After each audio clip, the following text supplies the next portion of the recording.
Tunapozungumzia transpose, hii ni function ambayo ipo kwenye kinanda kwa ajili ya kukusaidia wewe kama mpigaji kuweza kupiga key fulani kwenye key nyingine.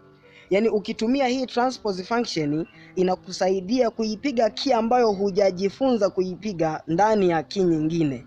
Kwa mfano kama wewe umejifunza kupiga key C peke yake, labda mwimbaji akaimbia kwenye key D sharp.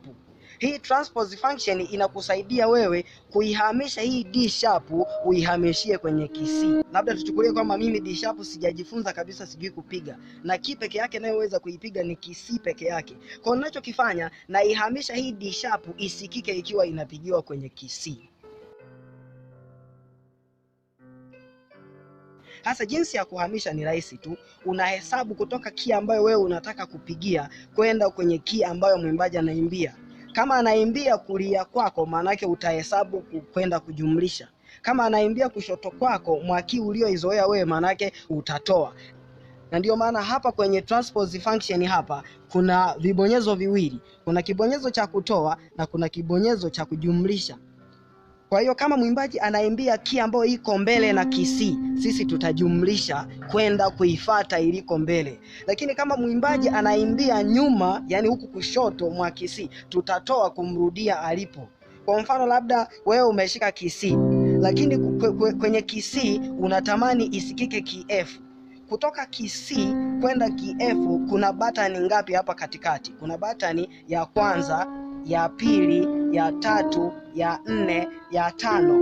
Kwa hiyo ili F iweze kusikika kwenye C inabidi ujumlishe tano, yani uongeze key tano kutoka kwenye C. Kwa utakuja hapa kwenye kujumlisha, utaongeza 1, 2, 3, 4, 5.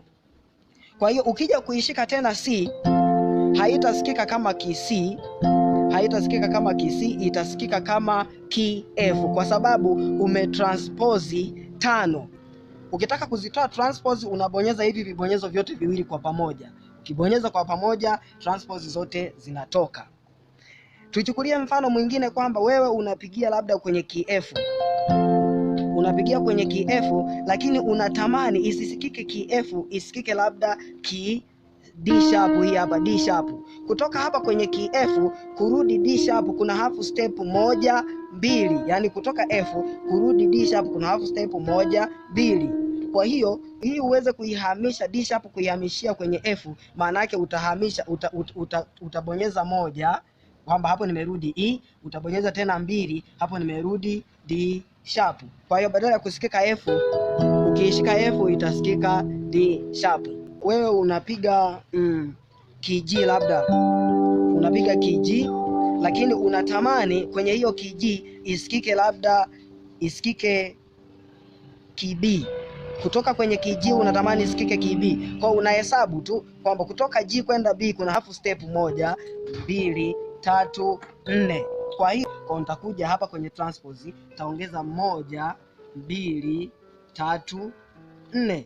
Kwa nikija kuishika G itasikika ni key B kwa sababu nimetranspose.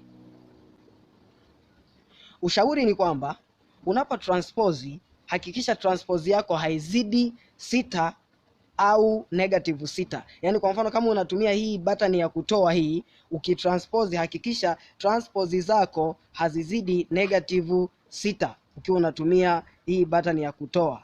Lakini pia ukiwa unatumia button ya kujumlisha hii, hakikisha transpose zako hazizidi 6. Kwa hiyo iwe kati ya 0 na 6 au 0 na -6. Tuchukulie mfano kama mpigaji wako ni mpigaji wa key C peke yake na wewe unataka uimbie key G. Kutoka key C kuja kuipata key G atatembea hatua 1, 2, 3, 4, 5, 6, 7. Lakini kutoka C hii kuja kuipata G hii iliyoko jirani hapa ni hatua tu 1, 2, 3, 4, 5. Unaipata G. Badala ya kutoka hapa C kuja kuitafuta G huku ya 7 inakuwa imevuka tayari 6. Kwa ukitaka kuipata G kwenye C unasema tu ni 1, 2, 3, 4, 5. Yani 1, 2, 3, 4, 5. Kwa hiyo ukishika hapa itakuwa ni G tayari. Hiyo ndiyo transpose function. kwamba inakusaidia kuipiga key ambayo hata hujawahi kuipigia mazoezi kwenye key ambayo una uzoefu nayo. Asante kwa kuendelea kufuatilia darasa la kinanda na mwalimu Masembo. Naendelea kukukaribisha, endelea kutufuatilia kwenye madarasa yetu yanayofuata. Unaweza kuwasiliana nasi kwa namba hizo zilizoko hapo kwenye skrini yako, na Mungu akubariki sana.